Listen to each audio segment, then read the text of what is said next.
Well, good evening, everyone, on this very ungemütlich Abend, very nieselig. Thanks for making your way out to the Wannsee.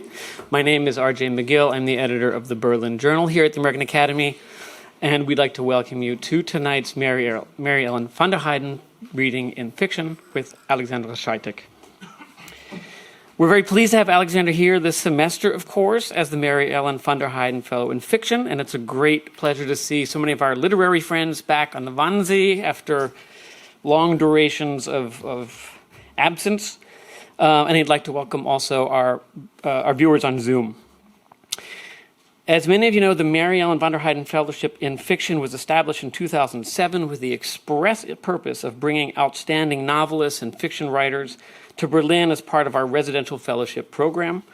It was endowed in perpetuity then 2 years later in 2009. It was initiated by Karl van der Heyden, who is a native Berliner, a founding trustee of the American Academy, our treasurer for over a decade, and the Academy's co-chairman from 2009 to 2011. The fellowship actually recognizes Karl's wife, Mary Ellen's lifelong passion for fiction and the arts. Karl and Mary Ellen's philanthropy has funded a library, an arts center, and numerous fellowships at their alma mater, Duke University, in addition to significant endowments elsewhere, most prominently with our colleagues at the New York Public Library's Coleman Center for Scholars and Writers and their Mary Ellen van der Heyden Fellowship. We're grateful for the van der Heydens for making possible the Academy residencies of writers such as Nathan Englander, Rivka Galchen, Yagassi, Jonathan Lethem, and Karen Russell, among many others. And so now it's my pleasure to introduce this semester's Mary Ellen van der Heyden Fellow in Fiction, the very gifted Alexandra Chreiteh. Alexandra is the Mellon Bridge Associate Professor of Arabic and International... sorry, my glasses. That's better. Alexandra is the Mellon Bridge Assistant Professor of Arabic and International Literary and Visual Studies at Tufts University. She completed her BA at the Lebanese American University and her MA and PhD in Comparative Literature at Yale. She's the author of 2 novels in Arabic, Always Coca-Cola, published in 2009 when she was just 22, and Ali and His Russian Mother, published in 2015. Both were subsequently published in English, German, and in French. In her scholarship, Alexandra works at the intersection of transnational literary and visual studies and literary history and theory with a focus on gender and sexuality, ethnicity, disability, and the environment. Her work has appeared in the Journal of North African Studies, Magical Literature and Realism, and forthcoming in Middle Eastern Gothics. She's the recipient of a 2022 Creative Capital Award, and some of our Berlin-based guests may know her because of her, in the academic years 21 to 23, into next year, she's been an affiliated EUME fellow at the Freie Universität Berlin, where she works on the project Other Realisms, a Theory of the Arab Fantastic. At the Academy, Alexandra has been using her time to work on her 3rd novel in Arabic, tentatively titled Sweetmeats, in which she tells the story of a Syrian family living in a Lebanese border town at the cusp of the Syrian Revolution. We were happy to publish an excerpt of Sweetmeats in English in this year's Berlin Journal, which you can find in the lobby. And her story was part of the inspiration behind the focus of this year's issue, which was Stranger Things, and you'll hear why in a moment. Before I hand the mic over to Alexandra, let me just tell you about the format of this evening. Relatively easy for many of you who've been here before. Alexandra will give her reading. We'll open the floor up to some questions. Raise your hand, and our colleagues with the microphone will find you. If you're on Zoom, just type your questions into the Q&A, and we'll try to get to them during the duration. And with that, and I'll come back afterwards and tell you about some forthcoming events for the end of the semester. And with that, Alexandra, the floor is yours.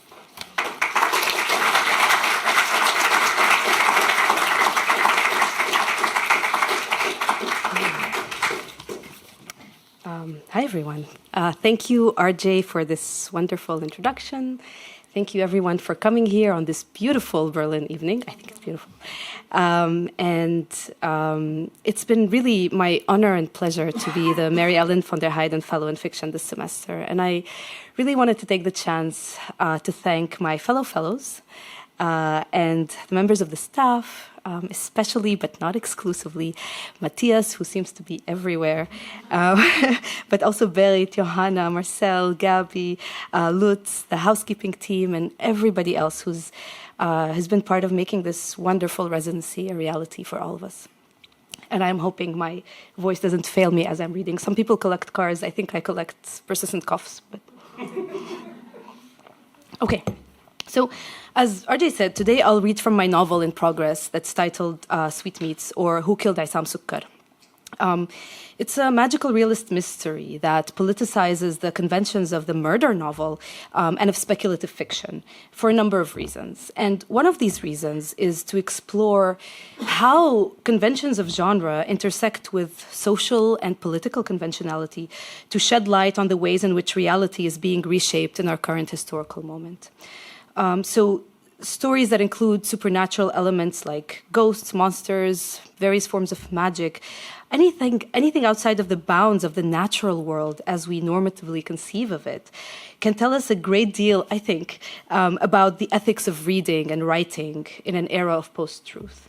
And I mean reading literary texts, reading cinematic texts, but also reading the world. And I'll talk a little bit about that near the end. And I have to say that in my academic work, I also work on these sorts of things. And it's really difficult to speak theoretically when you are doing a reading. So maybe we can, or more abstractly. So if people are interested about abstractions, maybe we can keep that in the Q&A. I'd be happy to take the conversation there.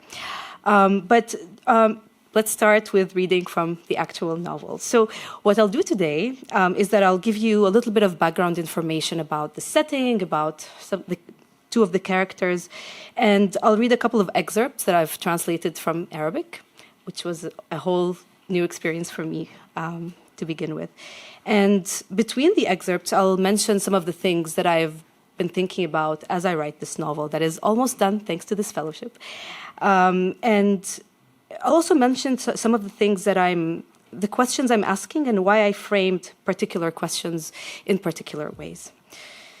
Okay, so some quick background on Sweetmeats. Do people hear me, by the way?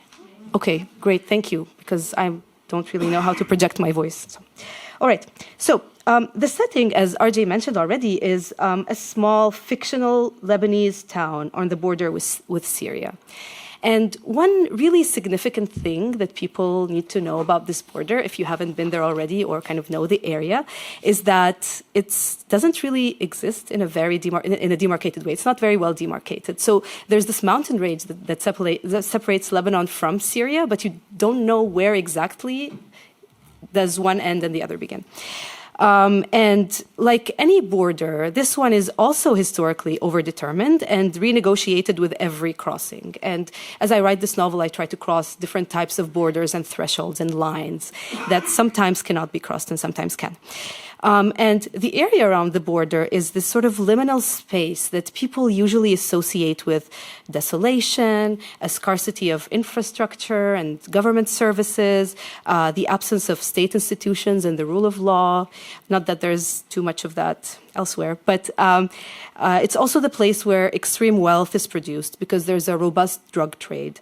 And one of the really interesting drugs that I kind of really got into as I was thinking about death and what death means and military conflict is this drug called Captagon, which apparently is a psychostimulant. And among other things, it makes you be really brave as you're about to go into battle and probably face your own death. So anyway, it's also, it's funding the Syrian conflict. There's a lot to say about this drug, but in the novel, there's also a smuggling of goods and people across this border. So in the novel, like in many real Lebanese border towns, the power lies often in the hands of armed, kind of clan-like families that exist in this sort of semi-autonomous relationship with the state.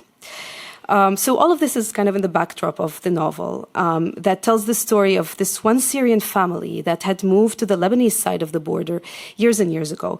And the novel opens just as the Syrian protests, the protests of the Syrian Spring are about to turn into this widespread armed conflict. And this is an interesting time if we're talking about this border, because this is when it started to become increasingly ossified. So it was previously open pretty much with no restriction to both sides, to people holding Lebanese and Syrian citizenship from both sides. But after 2005, which is when Syria withdraws its military forces out of Lebanon, and by the way, there's a very long and complex relationship between the two countries that is also really not very relevant for the novel, but we're not going to get into it. So Syria withdraws in 2005, and then starting 2012, the refugees start coming in from Syria into Lebanon. And it becomes more and more difficult for Syrians to exist in Lebanon without the proper paperwork. And so there's this moment in the novel when this fictional family that's been there for many years suddenly becomes undocumented overnight. And at the same time, the political climate in Lebanon is, there's rising anti-refugee rhetoric, and Syrian refugees are accused of really things that are quite fantastical, like they're causing climate change, obviously not true. They're causing the rapidly rising cancer rates in the Lebanese population, also not true, and so forth. And so the events of the novel begin to unravel one night when two sisters meet for a party at the house of one of them.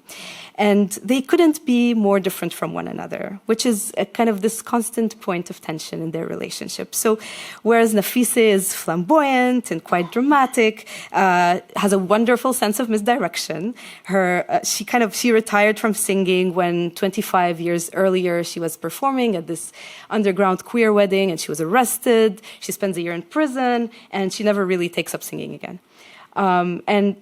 So we have her. And then her sister, Sausan, is the kind of person who always played by the rules. She's quite pious, at least on the surface, and sometimes seems a little austere. And that's why it's quite shocking for Nafisa, the first one, to find a dead body stashed inside Sausan's fridge that night. And yeah, as one does, right? So even though there's so many reasons for why a body could end up in a fridge at that point in time, in that specific place, it's so militarized at this point, Nafisa kind of secretly suspects that her sister is the murderer, and she decides to get rid of the body without telling her sister, as one does. So the first excerpt that I'll read actually opens with this magical incident in the border town. It's called Noon. And there's always something bubbling under the surface in this town, something that kind of escapes from time to time with vengeance and violence, like steam from a pressure cooker. So there were many butcher shops, toy stores, and corpse washing facilities in the border town of Noon. So many, in fact, that anyone driving through would think that the inhabitants of this town were only born to kill a poor cow for the Ramadan holidays, set a few fireworks alight before departing from our world, reeking of orange blossom water and the stench of fool restaurants that bordered most local funeral homes. In reality, however, the inhabitants of the border town of Noon were rarely ever born. They rarely celebrated any holidays and did not particularly care to burden their neighbors' noses with the smell of sulfur dioxide. The air in their town was already heavy with diesel fumes emanating from the continuous flow of cars and various other vehicles crossing the border between Lebanon and Syria. For when the events of this tale began, Noon was the final resting place for exhausted travelers, bodies dripping with summer sweat and nipples frozen by the winter chill before their entry into the narrow purgatory between the two national checkpoints. The town's main street was straight as a ruler, with cafes and little shops on either side and money exchange centers nestled in between. The street led right up to the border crossing, where tired travelers stepped outside their vehicles for a bite or a drink, stretching their limbs after hours of confinement in shared taxis. The careless among them translated bills between the two liras, the Lebanese and the Syrian, at the last moment and at exorbitant tariffs. And in exchange, they would receive 3 winks from the cashiers, one from the right eye, another from the left, and a final wink from a third eye nestled in the back of their hairless heads. In keeping with their shared economic interests, the warring families that controlled the movement of every blade of grass in town settled their accounts in the surrounding thicket, where the border was drawn with invisible ink and never seemed to bother anyone. So it was practically impossible to discern whether this rock was Syrian or if those goat droppings were Lebanese, making it all the easier for the town's inhabitants to smuggle certain hot commodities: Somali bananas, banned books by members of the Muslim Brotherhood, various sorts of medicinal plants, as well as deadly metal playthings eerily similar to children's toys. And while there's little doubt about the factual nature of our story, the border town of Noon has always been the subject of local lore, its peculiar location and tangled history the stuff of legends, some urban and others less so. One legend has it that on rare occurrences, when the army descends upon the town to secure the border, soldiers lined up on its invisible line like a row of crooked yellow teeth. The inhabitants of the border town of Noon shapeshift into rabbits or moles, and occasionally into a buzzing ladybird that descends on the smooth barrel of a rifle, gripped between the fat fingers guarding the fatherland. It is a known fact that the inhabitants of the border town of Noon can identify every hole and cavity that punctures the threshold between the two states like pores in a sieve. Nothing under the sun can stop them from crossing this border, not even the dire matter of national security. So, one scorching summer day, a swarm of blackberry bushes invaded the border town of Noon. It all began suddenly. The green, prickly arms crept from the surrounding thicket with the speed of an army of slugs, unnoticed at first by the town's warring families, who were busy shooting out an argument over the nature of hyenas. Were they more like dogs or were they more like foxes? And by the time the vines flooded the town's side alleys, the general sense of panic had risen like static before a storm. Soon, the brambles arrived in the main street and climbed the walls of its cafes and butcher shops. Branches slithered and hung over the window frames like green curtains swaying in the wind. Their leaves spread. Their flowers bloomed and withered. Lumps of fruit began to appear, and the shaggy green mass that now covered the building's facades was immediately infested with rats. Movement stopped in the border town of Noon.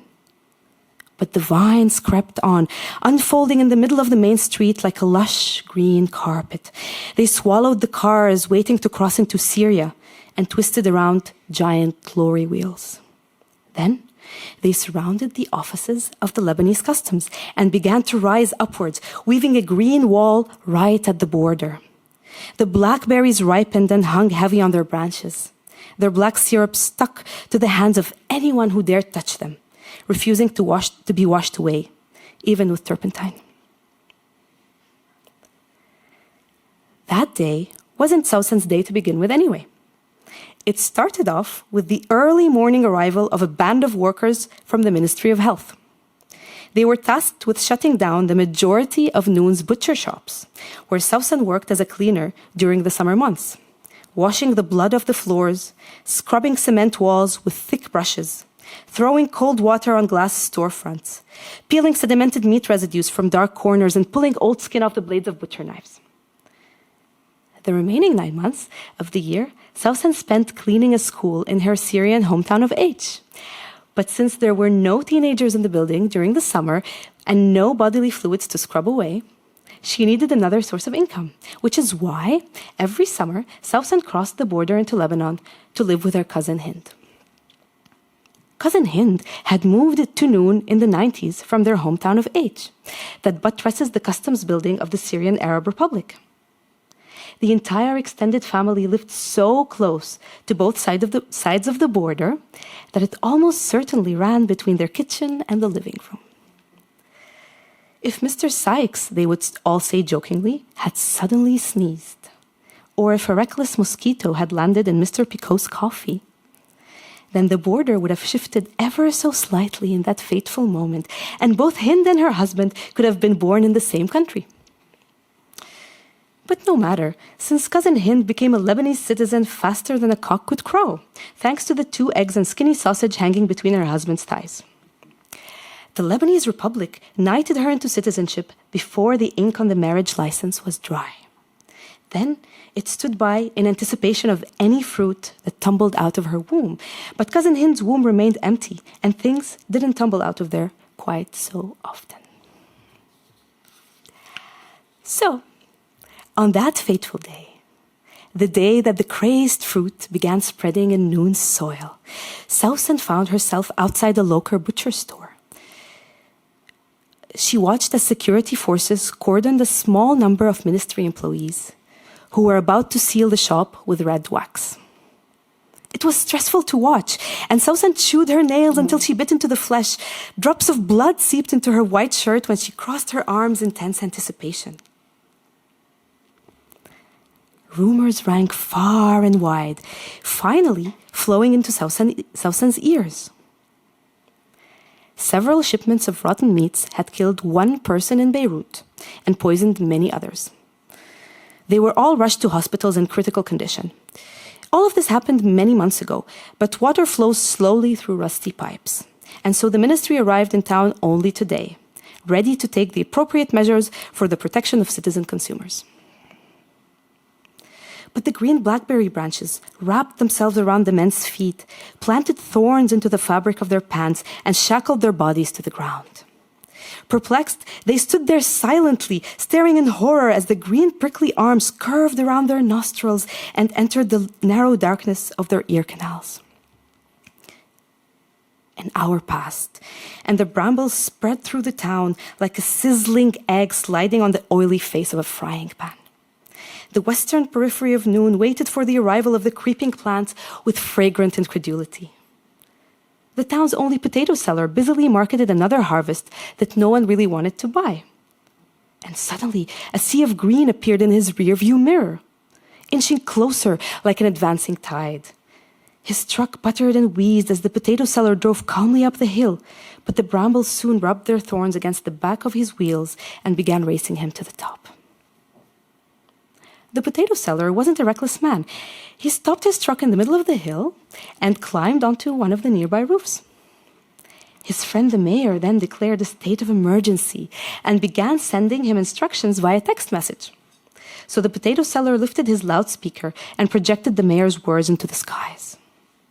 He urged the inhabitants to join the counterattack against the advancing plants. All those who heard his incessant pleas felt the hair on their bodies suddenly stand erect. They were used to the potato seller's chirping voice as he shuttled through the town's narrow side streets. And the rising panic that now buzzed from the depths of his throat was a testament to the scope of the disaster that was slowly engulfing their town. "People of Noon," the potato seller cried, "follow your mayor from the darkness into the light." But the mayor of the border town of Noon wasn't interested in leading his own vine-culling campaign. He was conveniently trapped in one of the cafes on the main street, where his gang sat holding their hookah hoses in silence.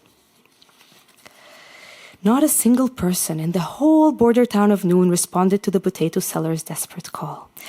So the mayor released another statement, this time through one of the giant loudspeakers attached to a nearby minaret. His words rumbled melodically over Noon's skies, straining the vocal cords of a local muezzin, who had gone up the narrow pedestal to call for prayer and couldn't come back down to see it answered. In his second message to the people, the mayor promised monetary compensation, payable immediately and in full, to anyone who helped stop the plants from spreading. "The berries have swollen to the size of apples," the mayor warned.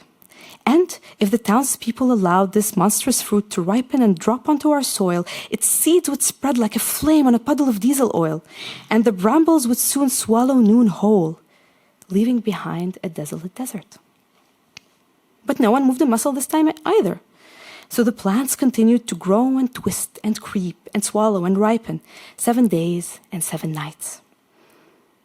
And all the while, Sausan was flooded with a sense of relief, the like of which she hadn't felt in years. Then, one morning, she was rudely awakened by the smell of smoke. A fire crackled outside one of the windows. and the large trees that shaded that part of the house were already reduced to piles of ash. The fire raged for many days and many nights, and when it finally subsided, the inhabitants of Noon remained numb. Their bodies lay limp on sweaty bedsheets like colored Play-Doh, softened by the warmth of small fingers. June passed. Water froze in the surrounding springs, and the sky spit gray ice onto the streets. Then in July, geraniums bloomed in powdered milk cans lining the town's balconies. And so, when Sousan's sister Nafise found the body in the basement, the border town of Noon was still so dazed by the creeping vines that no one noticed who had dragged the body in there and how they had gone out undetected, even by the cameras mounted on the building's austerely concrete siding.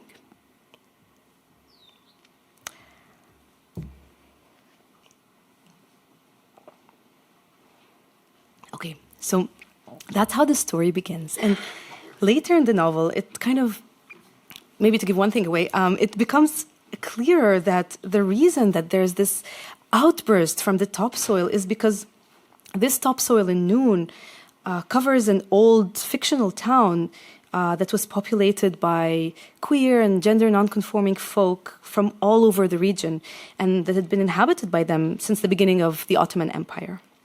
And so at the end of the Lebanese Civil War, in the 1990s, the town was kind of emptied of its inhabitants. And just like Lebanon in the aftermath of the war, the surface world in Noon is predicated on this delicate performance of a collective amnesia that everyone has to kind of partake in order to fabricate a certain version of reality and a certain version of collectivity and togetherness. So my interest kind of in this novel, in the ecological, is directly related to the ways in which refuginess and the environment kind of relate to each other, but also kind of in my attempt to write a queer history, both of this insular town, but of Lebanon as a whole, a counter-history in a way. And of course, that counter-history has to counter the very tired tropes of kind of queer acts and queer affects being something that exists outside of nature. And I guess it's really interesting to be here because the kinds of conversations that you can have with your fellow fellows are so interesting and inspiring. The other day, one of the other fellows, Josh and I, were talking about the protests at the World Cup. And we came to talk about queerness and Arab culture and how it's this sort of it's a contested terrain. And it's a question that always comes up again and again, and most recently with the German team at FIFA protesting Qatar's banning of the rainbow flags.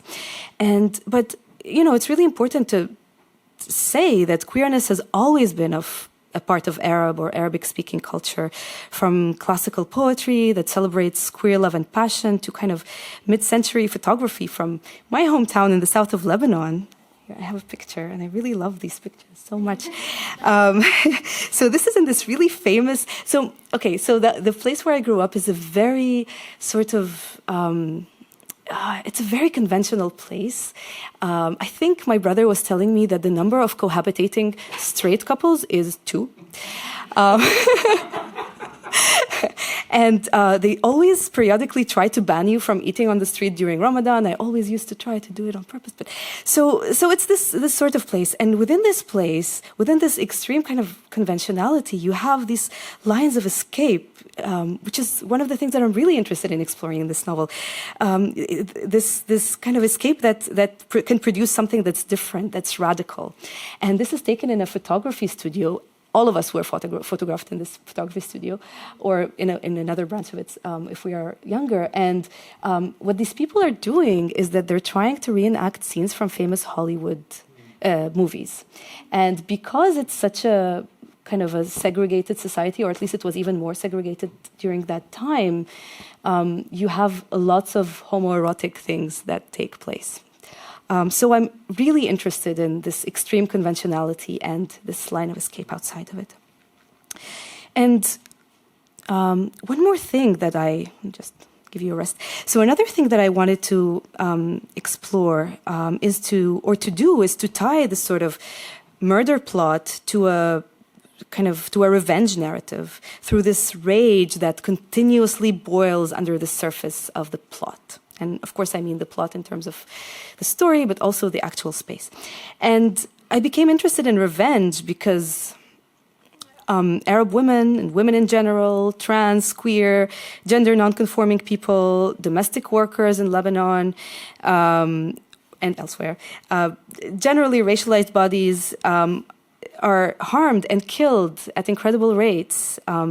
This year was the year of I think there was the most number of legislation against trans and gender nonconforming youth in the US. So, it's happening everywhere. And so people are killed at incredible rates by husbands, ex-husbands, unrequited lovers, strangers. And I was trying to think about this relationship between violence and agency. How do you create the space of agency without recreating patterns of violence, but also kind of wanting to write this sort of Kill Bill version of the Arabian Nights, in a way, where just kill him,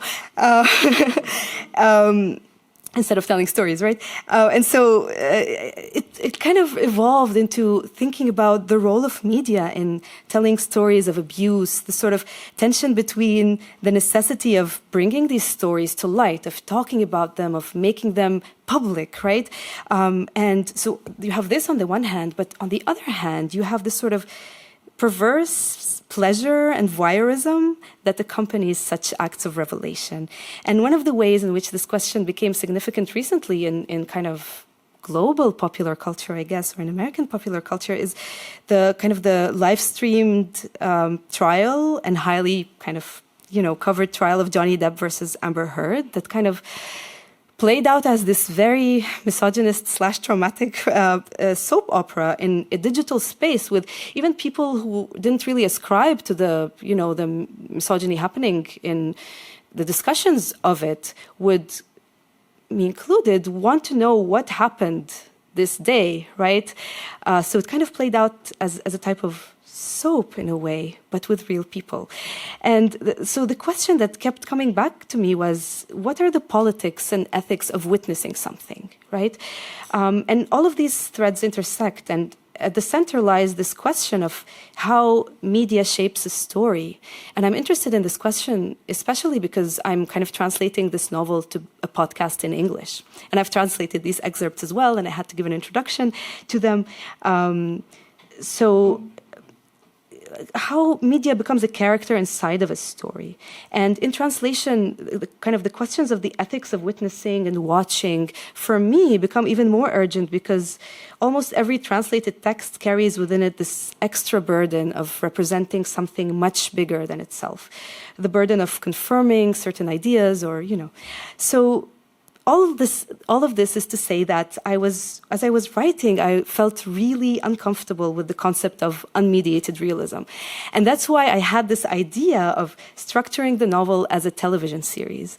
And actually a very particular type of television series that maybe we can talk about later, but it's the Ramadan television series.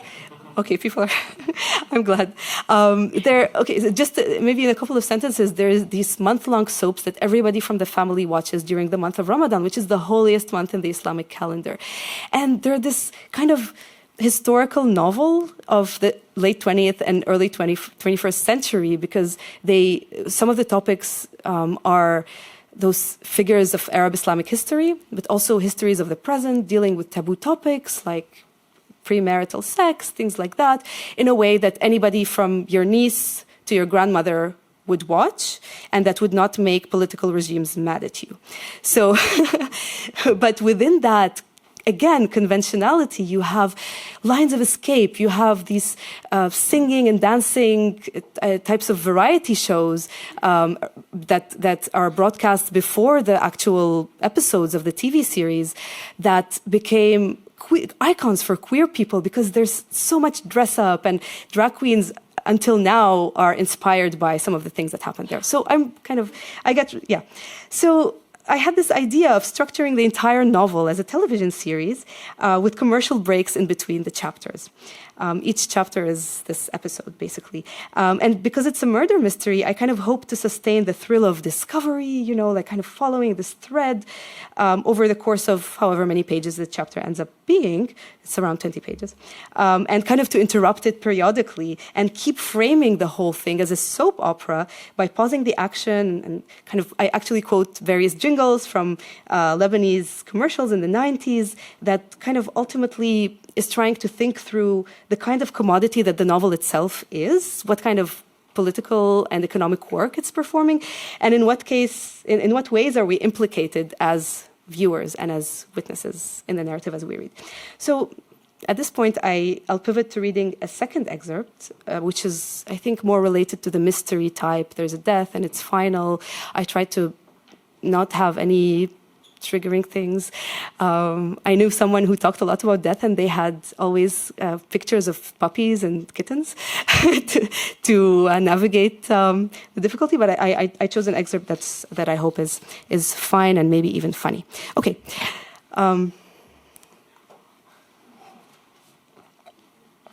Okay. That night, Nafisi arrived at her sister Sausan's house, cradling a large watermelon, a whiskey bottle stashed in one of her abaya's deep pockets.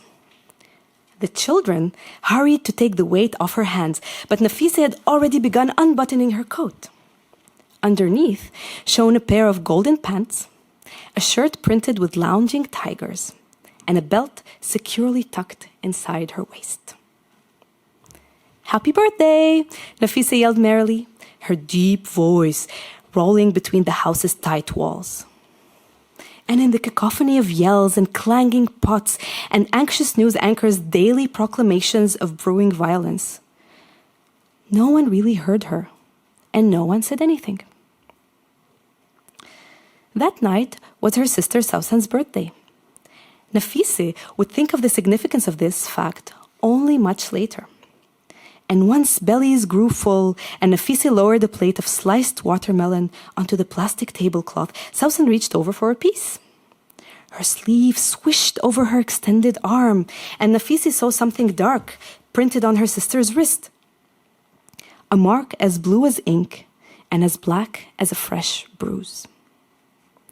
The bruise flickered and disappeared as Sausan's exposed skin was promptly swallowed up again by the flowing fabric of her shirt.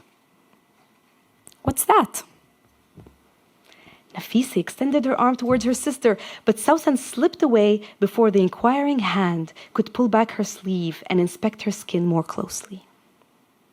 Ignoring the watermelon slice slowly bleeding onto her cold white plate, Sausan rose and walked hurriedly towards the kitchen, where she poured some more juice into her son's glass. "There's one right here," Nafisi announced, pointing to the juice box on the table beside her. Perhaps Sausan, again, didn't hear her, or maybe she chose to pretend that she didn't. But she said nothing.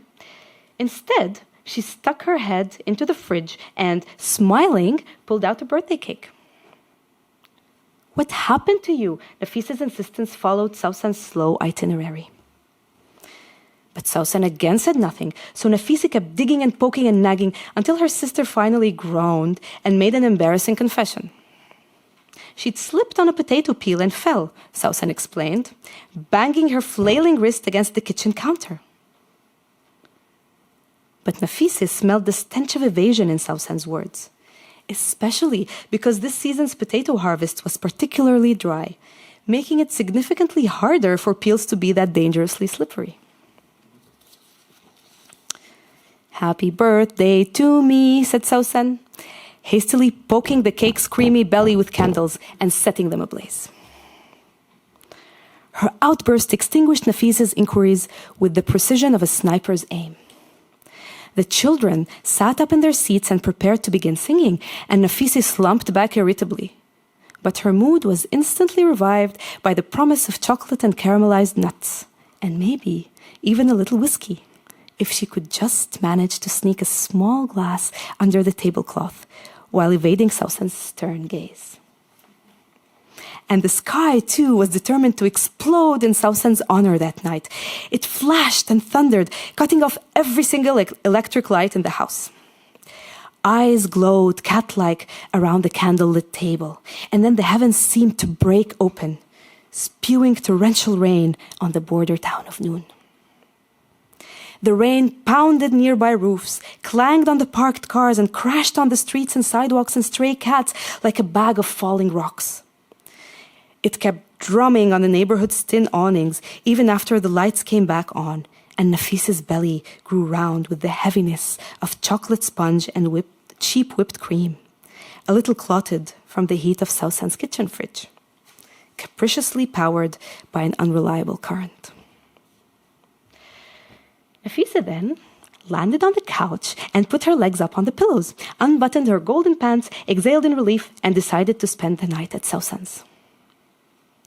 Her first mistake, Nafisa would later realize. In the middle of the night, she woke up starving, her senses dulled with sleep. Nafisa walked over to the fridge. In her mind's eye, she saw a cornucopia of the most delectable of treats. But Nafisa had somehow forgotten that Sausan rarely made food that she liked.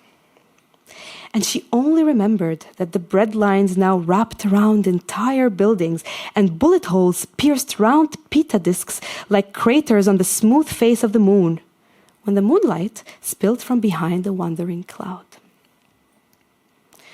The fridge in the kitchen was disappointingly empty, but in the basement was another fridge, one that Sausan had demoted some time ago. Nafisa pulled her abaya on top of the borrowed cotton pajamas that kept wedging mercilessly into her bottom.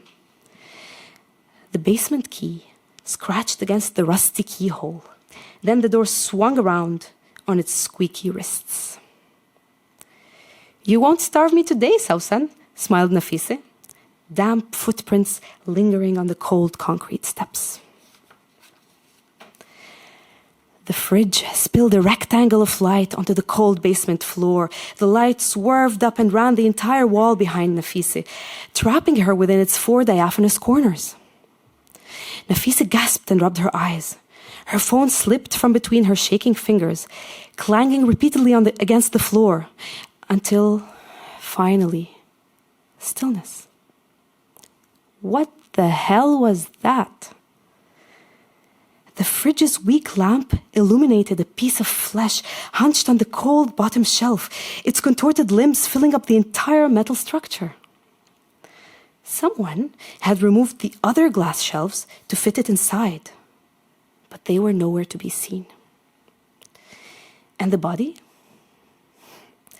The legs were bent at the knee, shoulders slacked downward, head nestled between kneecaps, and the face, it was turned towards Nafisa.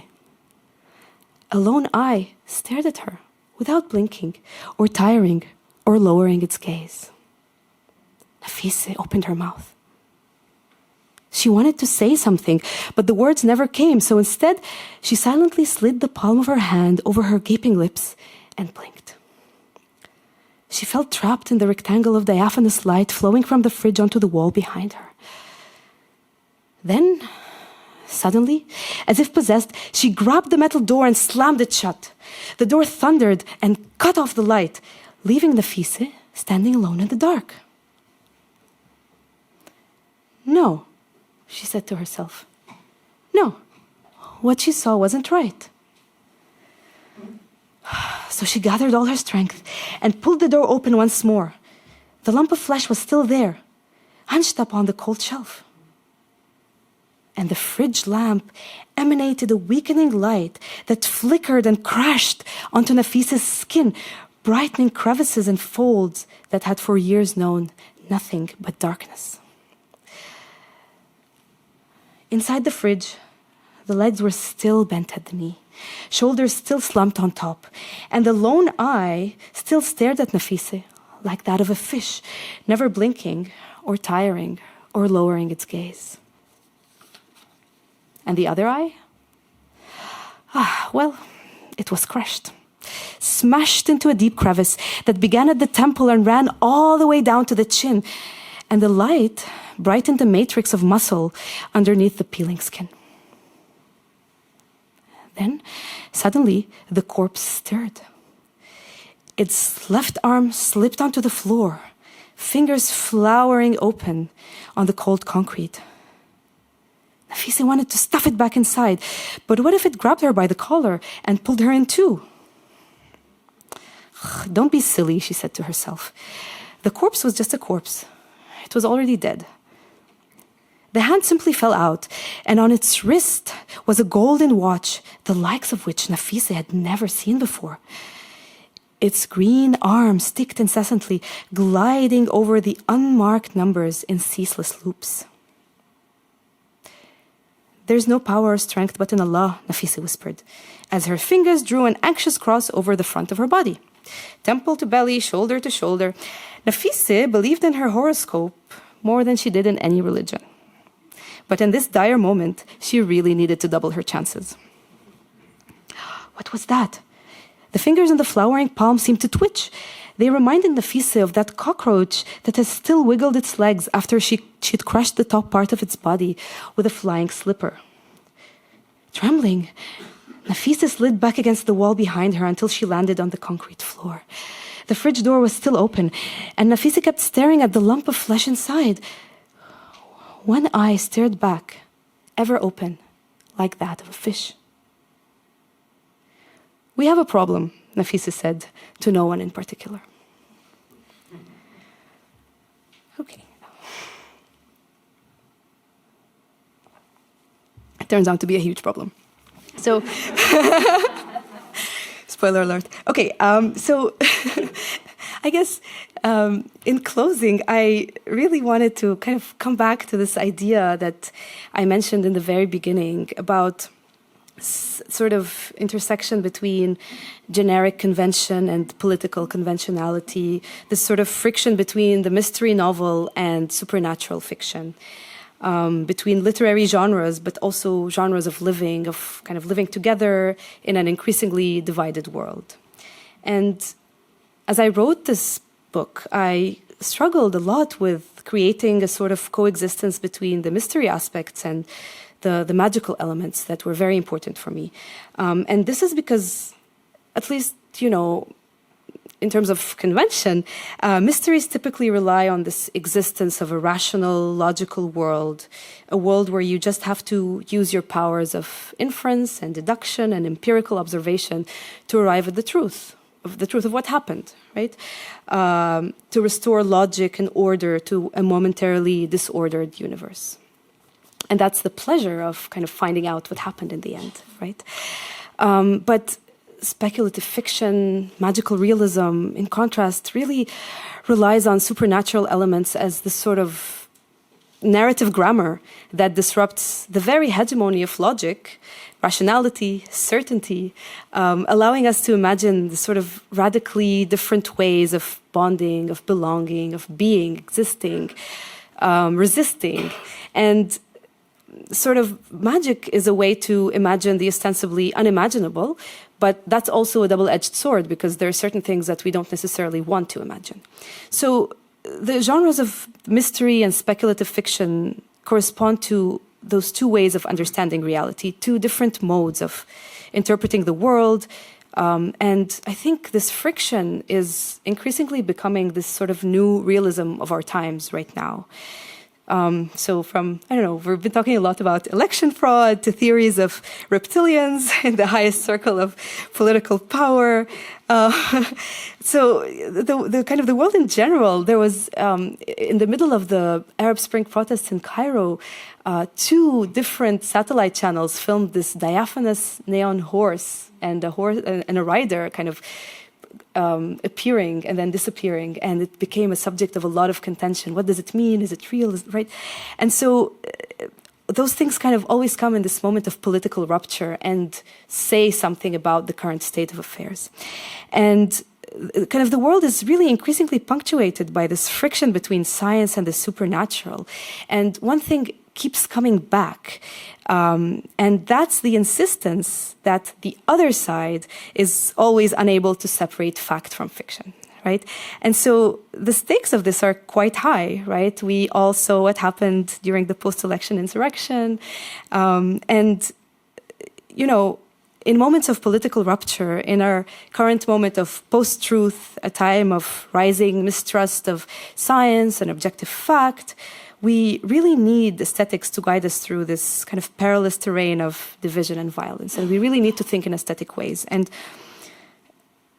that's not to say that objective truth is that great always, right? It can sometimes be totalitarian, it can be oppressive, it can rely on universal interpretations of the humans, of justice, notions that perpetuate Eurocentric, colonial, white supremacist, and settler modes and forms of being. And it's really difficult to tell an alternate history in these conditions. And sometimes when we attempt to tell alternate histories, we really need to walk on the knife's edge between truth and the untruth, or fabrication.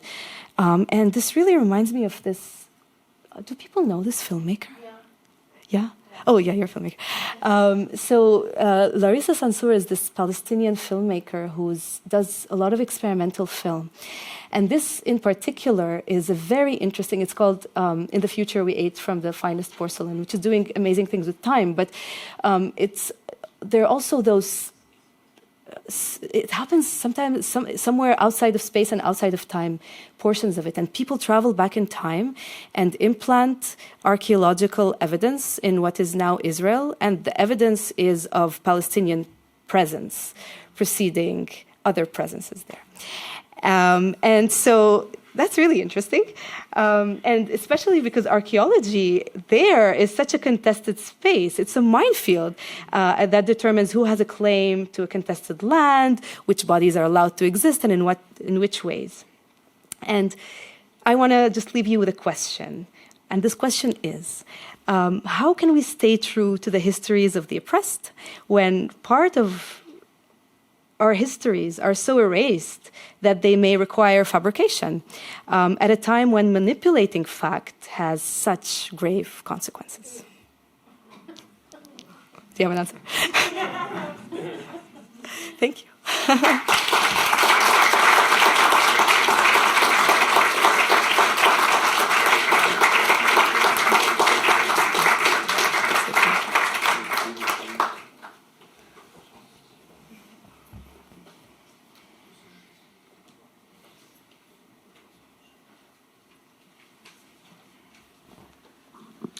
I have an opening.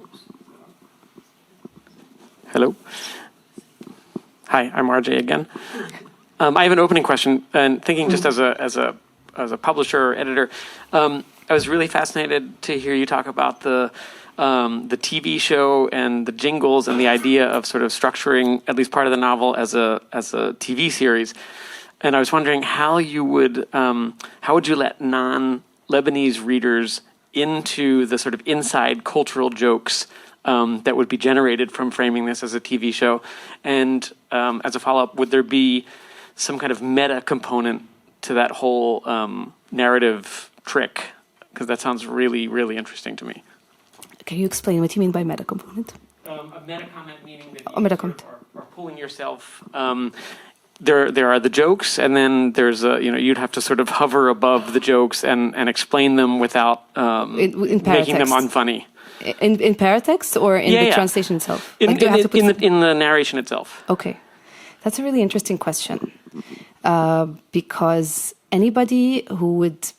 It's really interesting on multiple levels because first you have a lot of people who grew up in Lebanon or who existed in Lebanon in the 90s and watched Lebanese television who would recognize immediately, right?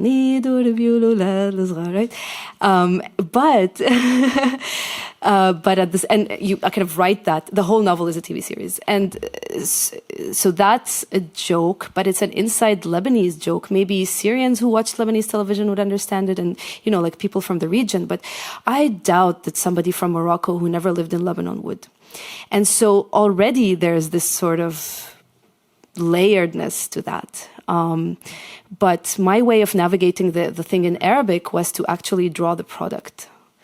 I don't know if it will end up working out. It's my dream to kind of illustrate my own novel. So that's one of the ways in which I was thinking about that. In terms of English translation, I'm not translating it myself to text. I'm kind of adapting it to a podcast. So I'm not really, it's already episodic. So I'm not really, and it will probably be commercials. So I'm not, actual commercials. So I'm not really sure how to, but that's a really good question. Thank you. Yeah.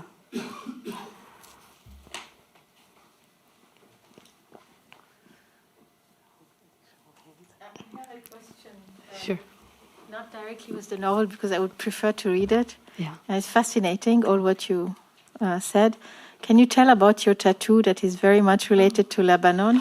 Oh. Can you tell the story and what it is, and why do you have this tattoo and not something else? Yeah. Oh, I talk a little bit about it in one of the classes that I teach, because one of my classes really kind of thinks about identity, and I think for us to be able to talk about it in an open way, people can elect to kind of think about objects that mean something to them, and I always talk about my tattoo. Because, this is another script that you recognized, for example. Everybody thinks it's a helmet. Looking at you, Bevel. But it's actually a coffee cup. I don't know if I should display my body even more than this, but so it's actually a coffee cup, and it's a traditional coffee cup. It's considered to be traditional. Everybody has it in their house. Everybody's grandma used to drink coffee in this.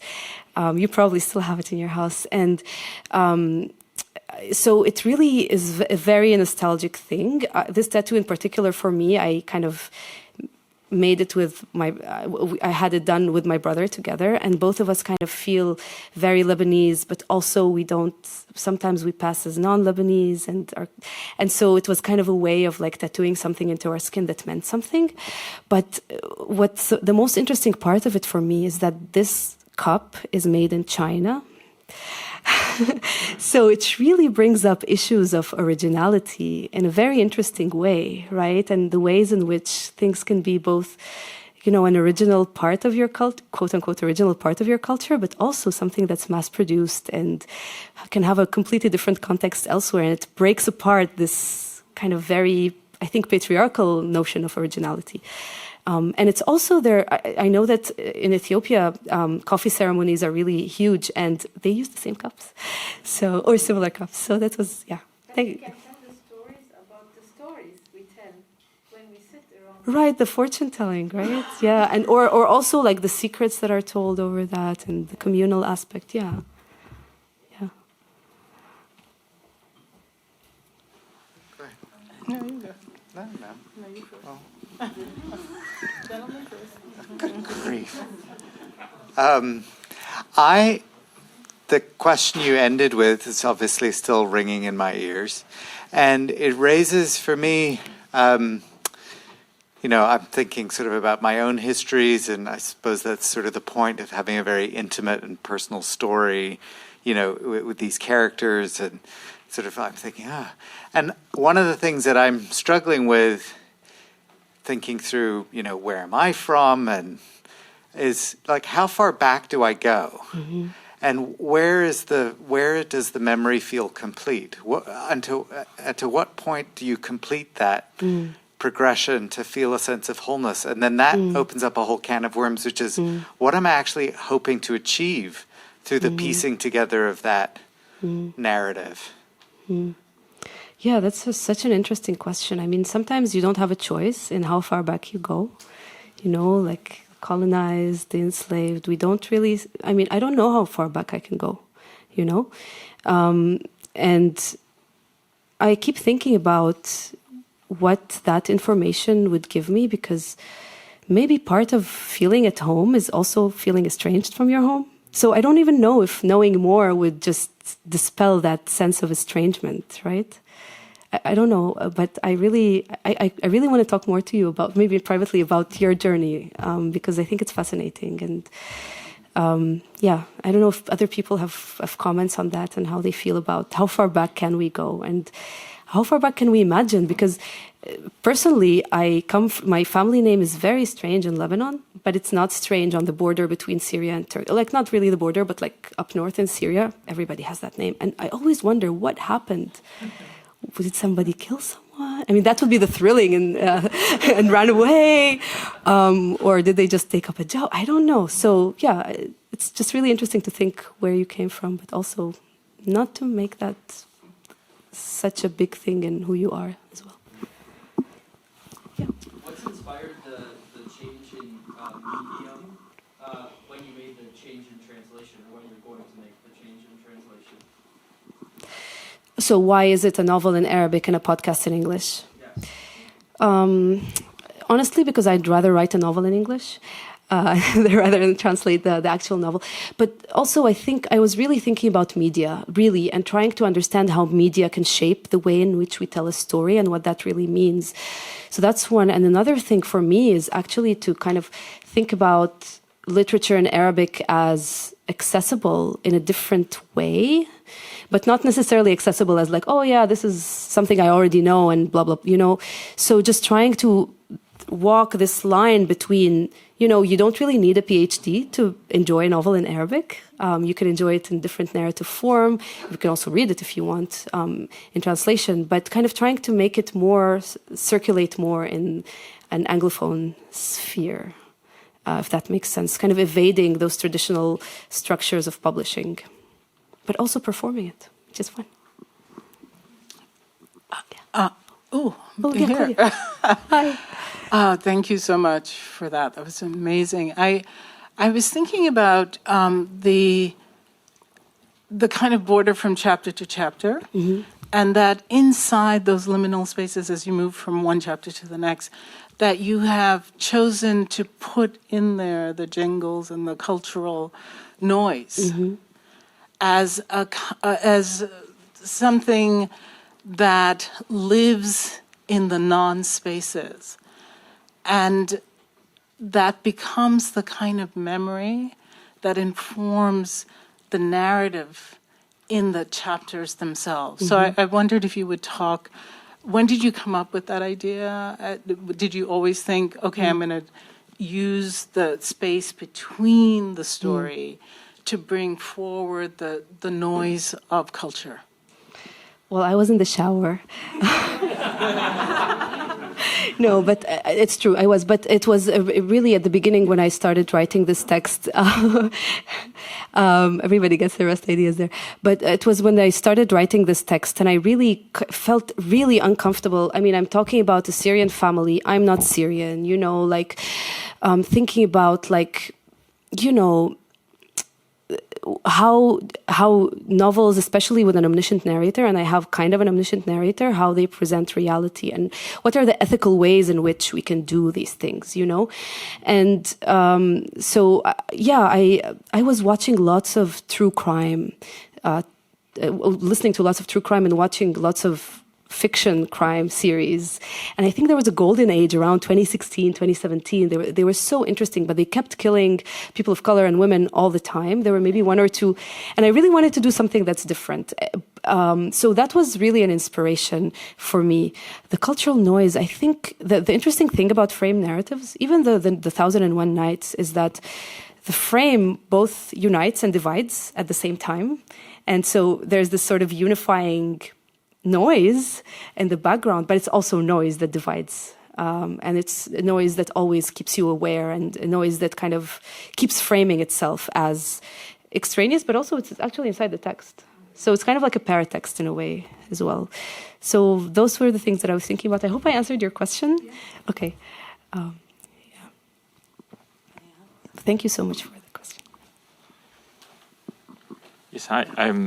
I wanted to follow up on the gentleman's question of how far back you go, and have one short question. Because I ask myself that question often myself, how far back do you go? I think if you're the kind of person to ask that question, when you think you found an answer, you're going to be very mistrustful of that answer as well. So once you feel you've reached that answer, I myself don't trust myself and feel, why should I, when you know history identities are imagined or you know, tied to imagined past, you know, if you look at historians' invention of tradition, imagined communities, Eric Hobsbawm, etc., I think you will be very mistrustful of any sense of a clear answer, and I think that's part of that process rather than the end point.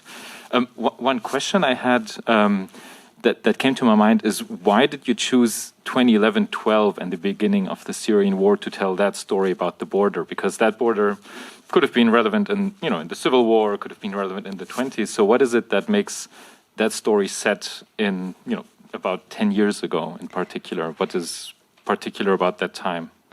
Well, one of the things that started to change is who could cross that border and under what circumstances and why. And as the border closed, the people who were navigating Lebanon navigated it in increasingly difficult ways because this border became closed. And so it was really interesting for me it was vital for me to talk about the ways in which we're beginning to create an other in a different way. Like there's a texture of difference between how you would approach Syrianness, right? Like in public space, before and after the Syrian revolution, before and after the 1.5 million refugees came to Lebanon, that we know of, right? Came to Lebanon.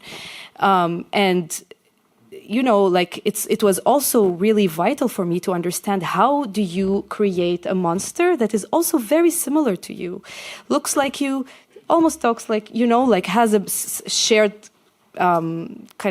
many shared cultural reference, shared history with you. How do you create that and why, right? So that's why I start then. But the really cool thing about writing novels is that you can condense time. So you can just, I think I can. I can start then and have a lot of references from that era, but also talk about 2019, right? 5 months later, the Beirut explosion happens, which is 2020, actually. 5 months later, in the time of the novel, there's a big explosion. So, yes, you kind of stay true to some historical events, but also you can move them around in ways that are interesting and important to you.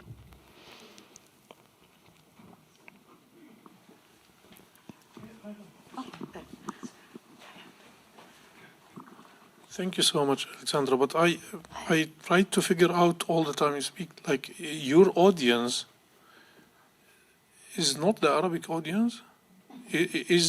You write to who? I write in Arabic. I know. I write in yeah. Arabic also. Okay, cool. Yeah, because from what I hear, it look like it's Western audience. Mm-hmm.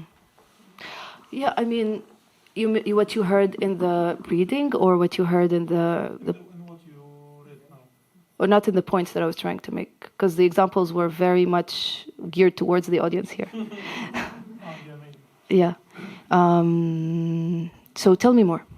Yeah, because I pay tax in Europe for 15 years. Okay. I became in the parallel, if I go back to Syria and Palestine from Syria, they will call me the Swedish because I'm Swedish citizen. Okay. Here I'm the foreigner. Yes, of course. So in this parallel time, we lost our audience. I write in Arabic, right. But Berlin is one of the biggest Arabic cities in the world now. Mm-hmm. So and people ask me sometimes, for you, it is it's different. But I told them, no, it's not a different. The language is something, and the text is something else. So the people who read me now is yes, I write for people who live in Europe as if I write for the 470 million living in the Arabic country. So I felt similarity, and I was asking you to survive myself to find an answer.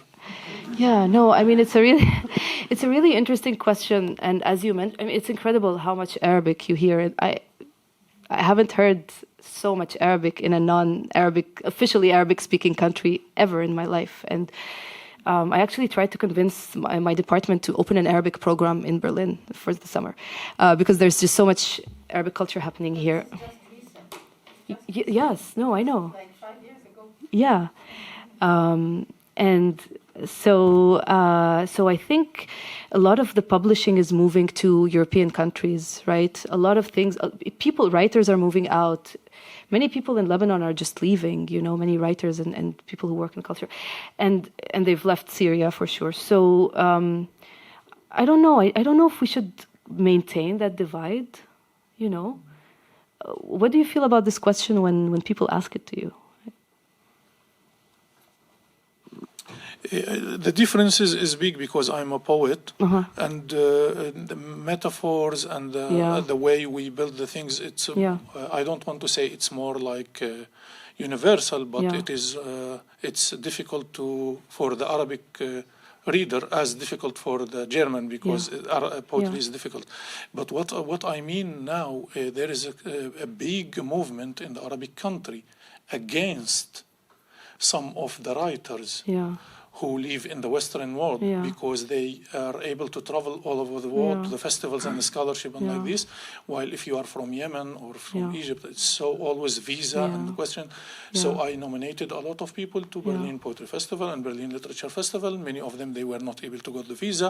And they asked me immediately, can we invite somebody from Italy or like this? And I always bring writers. So people, Arabs or Persian or African, the people who live in Europe, they have a more easy movement. And because that, we began to deal with these things without we feel, because of the prices, because of the scholarship and like this. So it have a lot of pressure on it, and it's a power. You understand? You need to be very unique and special person to run away from this and save what we call it, the fire under the ash inside you. It is a really problematic question, and the Lebanese and Syrian suffer from it in the beginning of the century when they went to New York. You know, Gibran Khalil Gibran and all these people.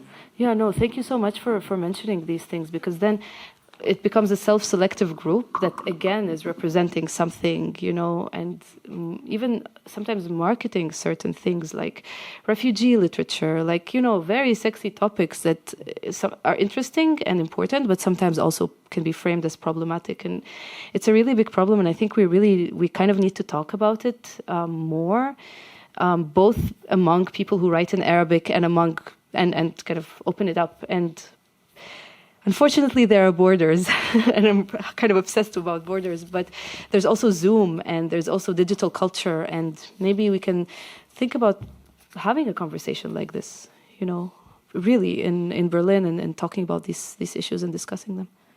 Yeah.